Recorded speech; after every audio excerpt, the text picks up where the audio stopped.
what's up? This should kick off in just a second. There we go. This is the remix version of Theater of Morbidity by Bone Sickness. One of the better, newer death metal bands that's tickled my fancy in the past 10 years or so. Pacific Northwest band. Was a big fan of the original release of this, which was, it says recorded in 2017 on the insert in there. I think it's 2018 that it came out. I'm pretty sure it was like on my best of list that year when I was super chuffed on doing those. But yeah, fucking great. One-footed blast, Repulsion, Slaughter style, early death metal, you know, late 80s style death metal from the PNW. I am glad to be back. It's been a little bit. I've had, on a personal note, had some new stuff happening, got a new job. I'm no longer on overnights, and I had some family visiting for a while, and been rearranging a bunch of stuff in the house and everything, so I just have not felt up to an update in a minute. Last time, which was I think 5 weeks ago now, I promised you folks that I, Pat of Ground Zero Salem, was going to do an update talking about recent purchases within the realm of punk and hardcore, and I intend to keep that promise. So let's talk about these fine compact discs here. First up, got Discharge self-titled. Came out in 2002, came out on Sanctuary. Huge return to form for Discharge. I remember buying it when it came out and being like, huh, Discharge is back. How about that? Very, very nice. And I still feel that way. It's held up for me. Sonically, it kind of sounds a lot like if Hear Nothing, See Nothing, Say Nothing, and Primo era Broken Bones had a baby. It's very right in that pocket. All that makes sense, obviously, being that Bones and Tez were in Broken Bones. Also, speaking of Tez, his autobiography is excellent. It's great, like, dark rock and roll stuff. Just a real wild man with wild stories. Not all of them good. Some of it's pretty messed up, but interesting nonetheless. He played in Ministry, which I didn't know. I knew he played in The Business, the Eyyyy band. He talks about that to a good extent, but yeah, as far as rock and roll biographies, autobiographies go, it's a good one. But this record, just great, straightforward, smashing Discharge shit. Like a little bit of metal flair to it, a la the Broken Bones influence that I was talking about. A little bit more in the way of complexity, you know, like an additional riff here or there, where probably the OG Discharge that recorded all those fine records like wouldn't have made that choice. Not as sparse, you know, but very fucking good. Then we got The Explosion from Boston, who were pretty big deal, like early 2000s. I saw them a couple of times. They were always really good. Really bratty, sort of hardcore punk with, I'd say, an equal amount of influence from early 80s hardcore, American hardcore, as well as like the 76, 77, 78 punk rock stuff. You know, you can hear as much jam in there as like The Adolescents maybe. Really catchy stuff, well produced, not overproduced. And this is the era where everybody was going to the pill. There was that big Anglophile influence of like a lot of people going out and dancing to Britpop and stuff like that. And I think this is a good example of how that kind of had an influence even on the hardcore scene, just bringing that aesthetic into things. Then you've got Peggio Punks from Italy. This is a compilation on FOAD. 80s band, early 80s band, fucking great. So catchy, so like pogo-inducing, lots of like cowbell, and they use it kind of the same way that the Bad Brains did early on. Lyrics in Italian, like million miles an hour, awesome stuff. They start slowing it down a little bit, a little later on. They actually have a drum machine, but it doesn't detract, kind of in the same way that the French band Barrière, I'm destroying that, but Barrière Noir uses a drum machine. Like you don't even really notice it that much because the songwriting and there's a lot of energy in it anyway, within the songwriting and the singing and all that. Very, very good stuff.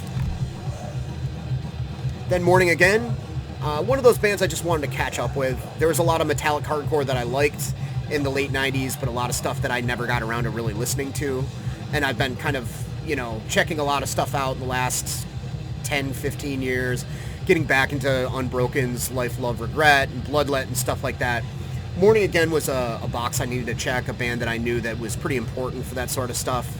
This is towards the end of the 90s. This came out on Rev in 98. This was a Florida band. This was towards the end of the 90s where things were getting more and more metal. Certain bands like Abnegation were just becoming straight up metal bands. And Morning Again was getting there. Vocally, I'd say that maybe it was still kind of that hoarse shout, you know, of kind of like the hardcore of the day, that style. Not too different from, I don't know, Jamie Josta or Luke Haller or something like that. But the music was very, very, very Slayerish, almost Sepultura influenced as well. A lot of those like dueling kind of leads and melodies and stuff like that going on. Very good. We've got Paintbox, Earthball Sports Tournament. Paintbox were a Japanese band. Sadly, the guitarist is no longer with us. Chelsea also played in Deathside. Hell of a ripper. Hell of a player. There are all these really cool, almost regal sounding Queen parts that he would use, more and more so as the career of this band continued onward. This isn't quite as wild as they went a little bit later, but this has awesome melodic elements to it, but maintains that great throaty roar that a lot of Japanese hardcore bands have. Very good stuff. Their singles are good, and then they've got a really wild looking album that has a butterfly on the cover that I can't remember the name of. But Trip Trance Traveling or something like that. I don't know. This is a great album though, and if you like Japanese hardcore, or if you want to start with Japanese hardcore, this is a good place to check out some of the stuff that was a little bit later on. This came out in the late 90s, I believe. 2000. Close enough. Then we got good old Kaz. Capitalist Casualties. 96 to 99. Years in Ruin. Compilation. Bunch of splits. 7 inches. The Dope and War EP. Tracks from Tomorrow Will Be Worse. The split with Monster X. Split with Unholy Grave. Split with Macabre. Split with Macabre. Fuck yeah. But yeah, Kaz never really rewrote the book on anything. They just played really quality, tight, minimalist, fast, angry hardcore that was directly inspired by very early DRI, probably some crazy European stuff like maybe the First Day Social demo or something like that, Neos, all that stuff that was just hyper fast. Very angry, of course. They're a hardcore band. Just kind of scream-shouted vocals, a lot of lyrics dealing with abuse and addiction, as well as a lot of stuff criticizing the government and corporations. Hardcore. Let me flip this over. Manliftingbanner. Fast youth crew hardcore from the Netherlands. I believe Holland. Shorts. Very left-leaning political hardcore, inspired heavily by more so American stuff to my ears. This seems to be the after effect of Youth of Today touring Europe in the late 80s, and several bands kind of taking the positive mental outlook thing and applying it into more of a sort of like left-leaning political sphere. Musically, it's just super nasty, pissed off, and fast hardcore. It's great. A couple of CDs by Kill the Man Who Questions. This is their compilation, industry documents, singles, live, and unreleased. 7 inches, comp songs, that sort of stuff. And their one full-length, Sugar Industry. They were a great band, pretty much like in their own pocket. You know, there are elements of Kill the Man Who Questions that kind of sounded like the screamo of the time, the ebullition stuff that was going on, Gravity Records, kind of discordant, jagged, smashy kind of hardcore stuff, but also stuff that sounded more Crust and stuff that was a little bit more, riffs that were a little bit more leaning towards like an 80s fast hardcore sort of thing. 2 vocalists who traded off, male and female. Really neat, great sarcastic lyrics that almost sort of like a Born Against kind of approach. Maybe not quite as snarky as that, but very, very cool band. My band got to play with them once, and I saw them at least 3 or 4 times during their heyday, and they were always really, really good. Then we've got Invasion, Discografia Completa. This band was Spanish. I saw them at a couple of different festivals. All of them were the Chaos and Teos Fest. I think, if memory serves, I saw them 2 years in a row. I'm not sure if that's right. I went to a lot of those. But Invasion, they continued on as a band called Destino Final, and they're both very similar. They're from Spain. They were a new generation of bands that were really into putting a lot of effects on the vocals, not in an industrial sense, but like a lot of delay and echo. And a lot of the music was very like D-beat paced with some slower, not even slower, but more mid-paced like pogo parts in between. Really pummeling shit. They were fantastic live. They were kind of like everybody's choice of like their favorite live act at those fests that I went to. Super fun band. I don't know if the members are doing anything now. I do know that Spain has like an insane amount of like great punk and hardcore coming out of it. Then we've got Apocalypse, which was a Californian crust band from the late 80s. Lots of tracks on this, 22 songs on this, lots of releases. This band runs the gamut of just like gloomy, slow to mid-paced, sort of simmering, kind of amoebic sounding stuff to like just almost straight up thrash metal. You know, and it kind of brings to mind bands like Energetic Crusher or the first Hell Crusher record or Fatum from Russia that kind of have like crust yet also thrash influences going on. Really good band. This was one of those that was always in the back of my mind. A roommate had it years ago and was still pretty reasonable. Good band. Then we got some Brazilian stuff. Lobotomia. So I've been kind of exploring more and more South American, Brazilian hardcore this past year or two. Pretty much the only band that I was really familiar with from over the years was Ratos de Parau, which most people know because of their connection to Sepultura, and they also had some releases on Roadrunner. Pretty much the most well-known hardcore band from that area of the world. I know Lobotomia is often mentioned a lot, along with Armageddon. Lobotomia, also like Ratos de Parau, has a very like rough kind of guttural vocal approach. More of a shout than a growl, you know, not really a death metal style or anything like that. Very fast-paced, you know, Discharge level of like kind of riff structure and drumming, although Lobotomia has more of a choking up on the E, like kind of speed picking, almost kind of thrashy thing going on with it, which I really appreciate. Yeah, super good band. This is just a compilation of their self-titled record, it looks like, and a demo. Ao Vivo no Madame Sata. I am horrendously butchering lots of different languages today. Then we've got some albums by Christ on Parade, released on Neurot, re-released on Neurot, I should say. Mine is a Terrible Thing, and Sounds of Nature. I used to have everything by this band on one big bootleg CD that pretty much compiled all the 7 inches and all the albums. I do not have that anymore. It got scratched up. And Neurot has done a really nice job of reissuing this stuff. It's very important, I think, to the Neurosis guys that this stuff stays in print. I know that one of these guys is Neurosis alumni, went on to be in Neurosis. And these guys were really the beginning of that sort of gloomy Oakland sound. I mean, miles and miles away from what it would become, considering that I think Christ on Parade started as early as 84 or 85. And some of their stuff almost sounds just like melodic sort of hardcore punk from California. It very much has that California sound.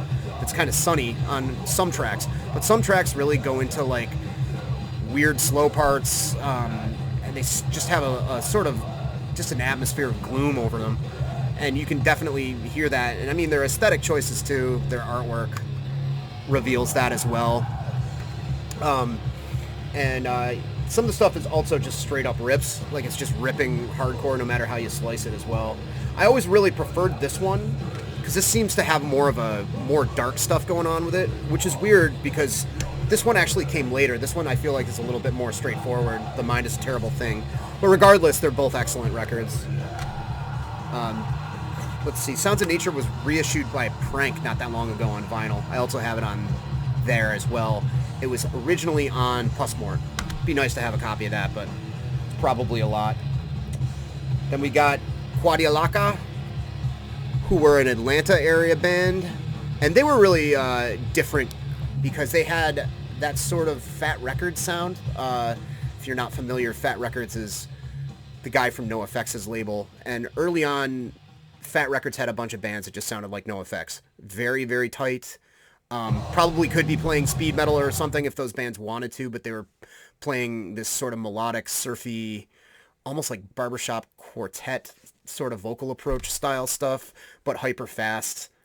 Just the layers of melody on with a lot of those bands like No Use for a Name and all that always was just a little bit too much for me. The only band that I could really get into out of that whole scene was Propagandhi and like one or two NoFX records. But throughout the country, as the influence for all that stuff kind of spread, you'd hear weird spins on it. Like iFarm from Ithaca, New York they were sort of like a stripped down like power trio version of it, and kind of stripped away a lot of the oohs and ahs, and it was just like kind of fast, very melodic, tight, raging sort of stuff. Quadialaka also did that, taking that sort of really tight, fat records approach with some melody, but also threw in like a lot of like metal. They had a member of the band that was like a straight up death metal dude, and those influences came through too. And believe it or not, it worked pretty damn well. I'm gonna put another tape on. Put on a new one. New Battle Hag. Celestial Tyrant came out on Transylvanian Tapes, who do a lot of good work out of Oakland. Just awesome, expansive, glacial death doom stuff. Maybe funeral doom even, you could consider it that. Very epic sounding. Kind of growled vocals, has almost sort of a psychedelic sort of bent to it. So next up in the pile, Leatherface. It's kind of reductive, I guess, to just say that these folks more or less sound like Husker Du with Lemmy singing, but it's the easiest and most succinct way to describe it. We're talking about melodic, upbeat, hardcore punk stuff, pretty driving, lots of emotion behind it, with a guy that's not quite gargling glass, but I'd say more like 1916 era Lemmy, and not trying to imitate Lemmy either. There's other things kind of influencing him, but I think it just so happens maybe the dude would smoked a lot of butts or whatever, Dickie there. But yeah, great kind of gravelly vocal approach that you'd hear later emulated by Hot Water Music and a few other bands. But yeah, I mean, Fill Your Boots, and Mush are just perfect records, both of them. 93 and 1990. Awesome stuff. I just can't get enough of Leatherface. I had just MP3s of it for so long, and by the time I was like, oh, I need to actually pick up those CDs. The CDs are kind of expensive, and that they're going to get like some kind of fancy vinyl treatment at some point, but whatever. And we got Reagan Youth, live and rare, Reagan Youth. So I don't even know what's up with this. Void? So Reagan Youth, New York punk band, hardcore punk band from the early 80s, that everything I hear about them, about their recorded output, is that it's really good, but they had other stuff that they recorded that never saw the light of day before that was more vicious and blah blah blah. This is mostly live stuff from CBGBs that's recorded really well. Thankfully, most of the time you find live recordings from CBGBs, they sound really good, because most of their sound people, one of whom was Tommy Victor from Prong, knew what they were doing. But there's also some demo stuff on here that sounds great. It's, if you know Reagan Youth at all, it's just like snotty, pissed off punk, really before that kind of more tough element of like the New York sound started to come into hardcore and punk there. These guys were sort of in between that wave and the New York thrash stuff. Yeah, it's good shit. Airheads, Degenerated, that's a Reagan Youth song. I don't know if that's really selling it to you or not, though.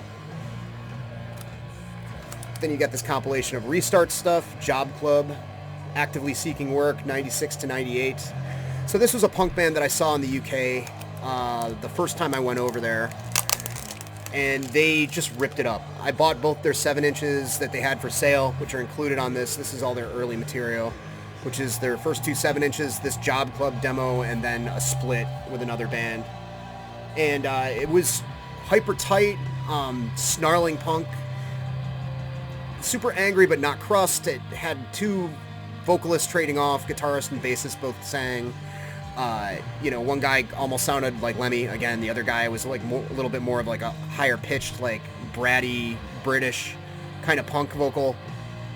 And everything was just so goddamn tight. It was weird because most of that stuff for years was played so sloppily, you know, that style of punk.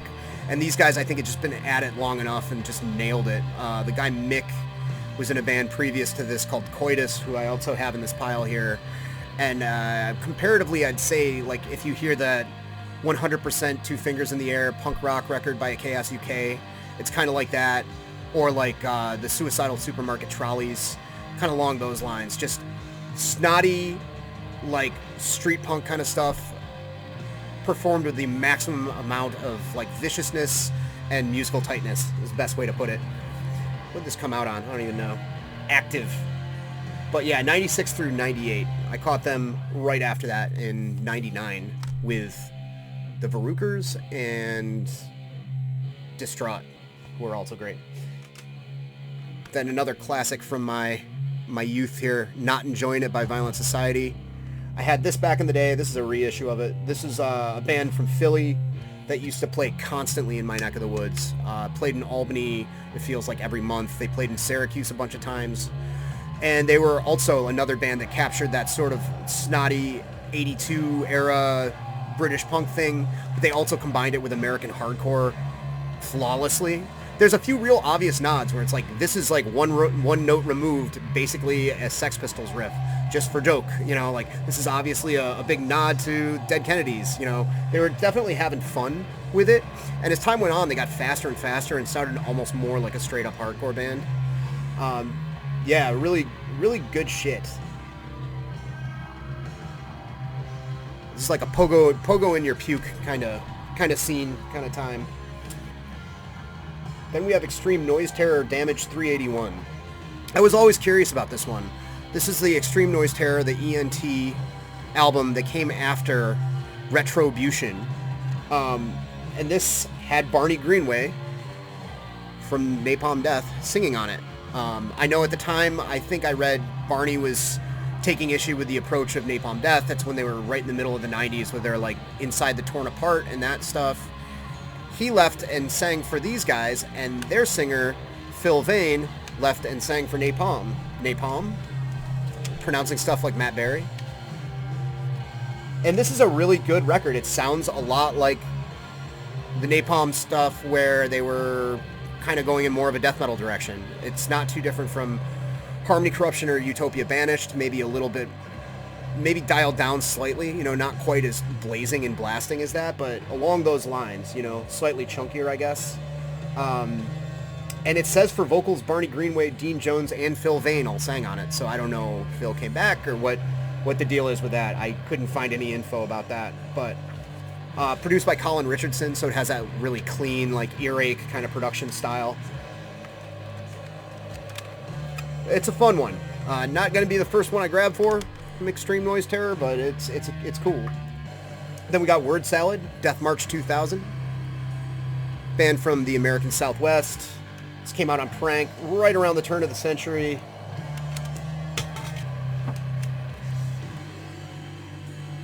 Cool looking CD, cool looking packaging. Very, very grindy hardcore punk stuff.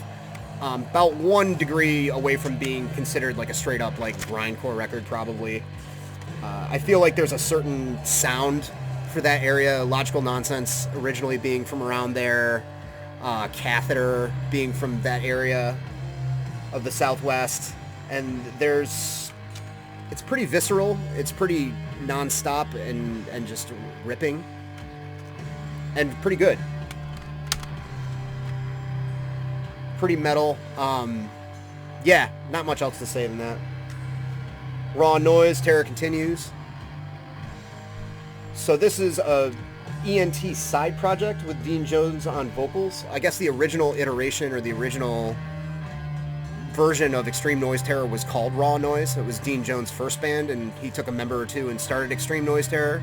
So I don't know exactly what the difference is here. It's other members. Maybe you just wanted to do something that was a little bit more straightforward.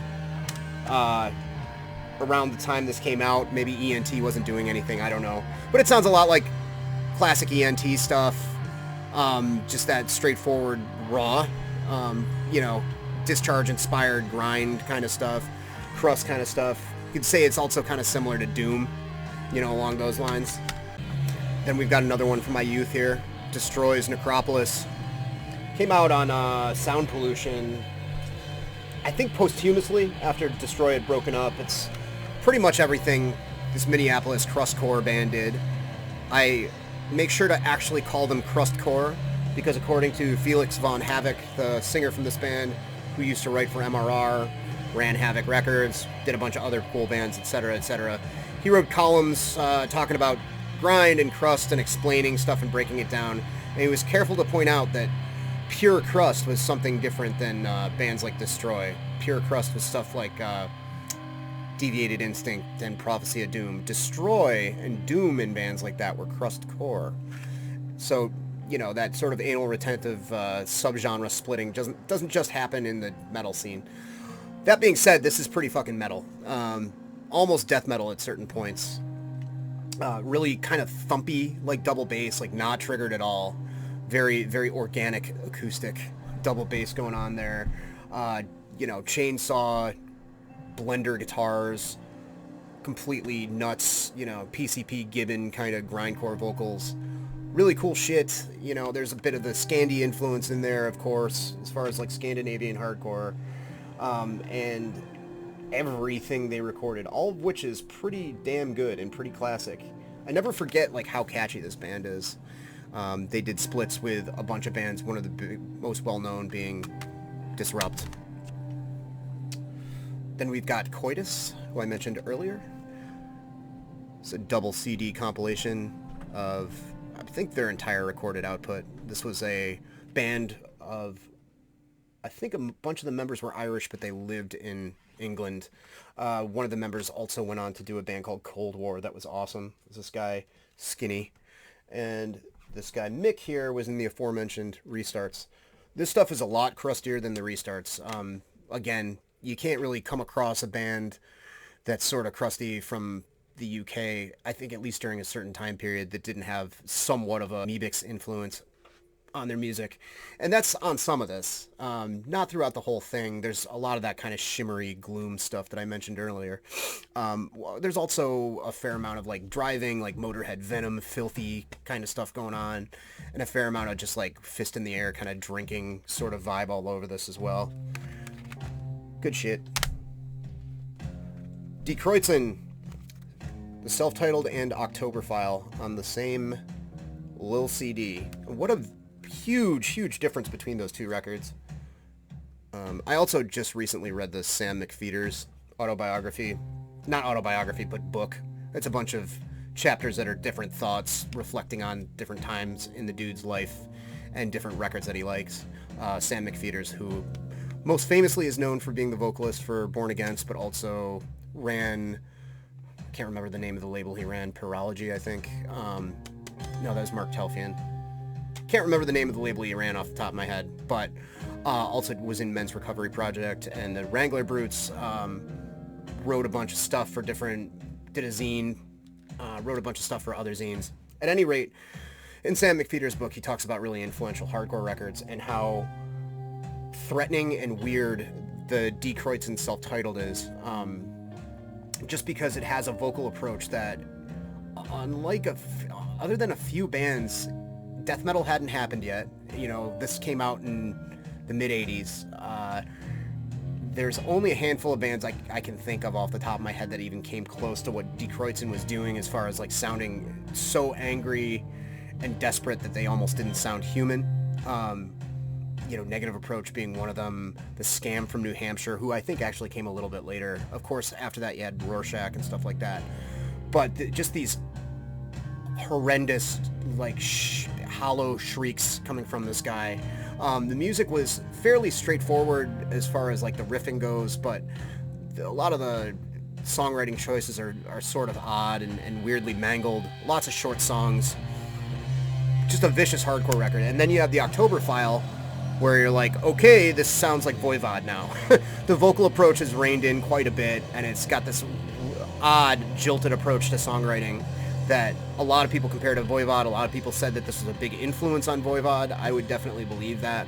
So it's a real cool two-headed beast, the self-titled October file. After that, I haven't checked out anything past that by Kreuzen. A lot of people only swear by the self-titled. That's not me. I think Octoberfile's rad.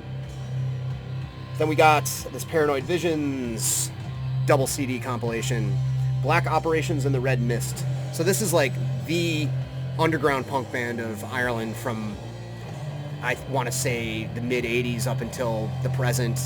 And one thing that I always liked about them when I got a hold of some of their stuff, I think I just downloaded some stuff on Soulseek. I'd heard about them a bunch being in Ireland, like hanging out over there, going to gigs and whatnot. And I always was curious about them. And when I downloaded their shit a while ago, I figured out that like what I liked about them so much was that they had almost sort of a death rock kind of sound. Some of their stuff almost got towards like this kind of sneering cabaret Dead Kennedys sort of thing, but also had a certain macabre death rock goth kind of thing over it as well. And I really like that, but they kind of run the gamut too.